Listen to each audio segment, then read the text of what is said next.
howdy peeps. I'm in the middle of doing my ironing, as you can see, and there's the Halloween decorations, and I needed to quickly come and do this live tonight because I was going to write this as a post later, but it wasn't going to work. It was easier to actually show you. So this is how you save money on your shopping, on your food shopping, and a couple of people have been asking me about this. When I was at Sasha's conference the other week, we had a big discussion on this about how to write a decent shopping list so that you just stick to the things that you need. Hi Mari. So this is how I start, and I start my shopping list by I start by thinking about what I'm going to eat. So I meal plan. I always meal plan. Do you meal plan? Who meal plans? Give me a high five and a yes I do in the comments if you meal plan. And I meal plan by what I've got in the cupboards. So I do have to think about what I'd like to eat, what the weather's going to be like, that kind of thing. But I also then go and have a look in the cupboards. So for instance, this week I had a look and I had no rice. So there was no rice dishes on my meal plan. There was, however, risotto rice, there was lasagna, there was pasta, there was some couscous, there was some quinoa. So, oh no, there was no quinoa. I was going to make a quinoa dish and there wasn't any quinoa. So to save myself some money, I didn't plan a rice dish, I didn't plan a quinoa dish. I planned some food around the stuff that I'd actually got in the cupboards. So, you know, if you buy a whole big bag of risotto rice, obviously you're only going to use half of it for probably one serving for your family, or if you have a big box of rice, then it's only going to do one meal, and so the next week you might have some leftovers. Anyway, so that's how I start. I always have a look at my cupboards to see what I've already got, what I've got left over, in case I bought something and didn't use it. So that's where I start. I then plan. I'm going to switch the camera around.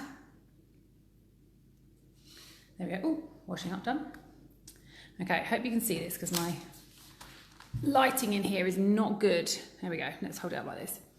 So I then plan down. So I write that Saturday we had leftovers, Sunday we were going to have roast, Monday I then write what we're going to have. So I've got there, okay, so we've got creamy garlic spaghetti. I write we've got sausage risotto, lasagna and salad, glazed pork chops, mince and wedges. And I write down, and this is really simple, but I don't think many people, hi Sam, many people actually do this. I then write down literally everything I need for that recipe. Everything. Even down to the fact that I need like an onion for the risotto. Right? I literally write everything down that I need for those recipes. Straight from the recipe book if necessarily, straight from my head if need be. I then go through and I tick off what I've got in my cupboard. So if I show you, I deliberately didn't tick this one off this week because I know I was going to do this. So here you go. I've just gone to the drawer to get a pen. All right, so I'm going to switch hands. So for instance, I know I had in the kitchen, I had spaghetti. So I would cross that off before I went shopping.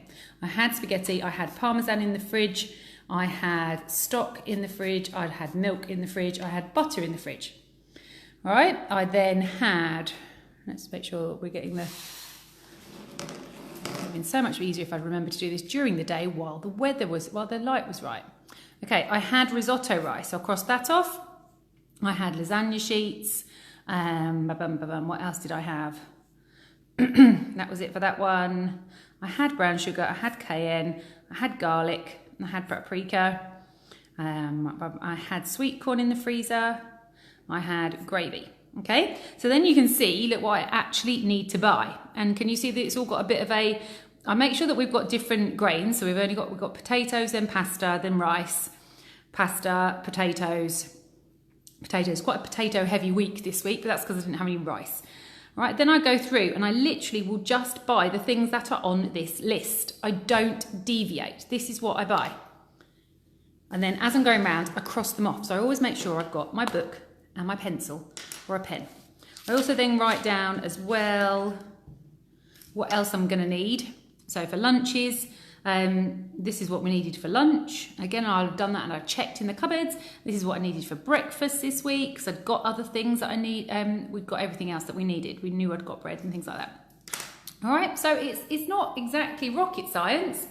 It's not rocket science, but it really, really works. It really helps me to stay really on track for my shopping list. And I managed, you can do this going around the supermarket, actually physically when you're walking around the supermarket, or you can do it if you're doing online shopping. All right, so this has been a good idea. Say yes, this has been a good idea. Hope you're having a lovely half term. If it's this still your half term, have a quick peek at my decorations. Leah wanted to see whether or not we decorated the house.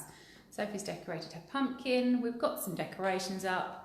Sophie's been making some slime. I'm doing my ironing. I best get back to it. So this has been how to save money on your shopping bill.